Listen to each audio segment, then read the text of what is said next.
মাননীয় মুখ্যমন্ত্ৰী ডক্টৰ হিমন্ত বিশ্ব শৰ্মাই ভিক্টৰ দাসক কি বুলি কৈছে আৰু কি বুলি ৰিপ্লাই দিছে তো গাইজ সকলোৱে ভিডিঅ' চাওক। ভিক্টৰ দাস সদায় আপোনাৰ বিপক্ষে থাকে। আগন্তুক নিৰ্বাচনত মই এইবিলাকৰ ওপৰত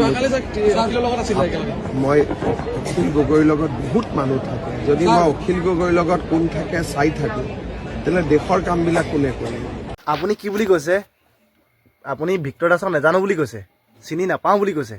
যোনজন মানুহক আপুনি জেলত ভৰাই থ'লে সেইজন মানুহক আপুনি কেনেকৈ চিনি নাপাওঁ বুলি কৈছে কওকচোন? এইটো এটা দেখা দেখি মিছা কথা ক'লে নাই আপুনি? আপুনিতো ভিক্টৰ দাসক 5 মাহ দিন আপুনিয়ে জেলত ভৰাইছে, আকৌ আপুনিয়ে কি বুলি কৈছে চিনি নাপাওঁ বুলি কৈছে। যোনটো নেকি সত্যবাদী আৰু সত্য কথা কয় সেইটো মানুহক আপুনি সেই বুলি ক'বই।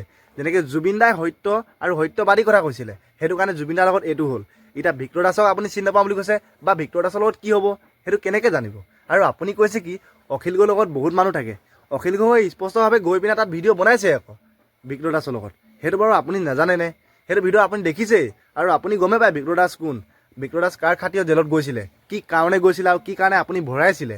স্পষ্টভাৱে জুবিন দাৰ কাৰণে মান মতাৰ কাৰণেহে আপুনি ভিক্টৰ দাসক জেলত ভৰাইছিলে। নহ'লেতো আপুনি ভিক্টৰ দাসক কি বুলি কৈছিলে যে অলগদ্দ গৰু চৰুকে বুলি আপুনি কৈছিলে ভিক্টৰ দাসক। সেইটো কথা কি আপোনাৰ মনত নাই নেকি? যেনেকৈ আপুনি স্পষ্টভাৱে গম পোৱা পাছতো আকৌ আপুনি এতিয়া কি বুলি কৈছে ভিক্টৰ দাস কোন চিনি নাপাওঁ বুলি কৈছে। এইটো একদম দেখা দেখি মিছা কথা। ইলেকশ্যনৰ পৰা ভোটটো চুৰ কৰে কিন্তু মানে এইটো মিছা কথাটো আপোনালোকে নক'ব। ভিক্টৰ দাসক আপুনি জেলত ভৰাই পিনে আকৌ আপুনিয়ে চিনি নাপাওঁ বুলি কৈছে। ইমান মিছা কথা কেনেকৈ ক'ব পাৰে আপুনি? অখিলৰ লগত অকল ভিক্টৰ দাসে আছিলে নেকি আৰু কোন আছিলে?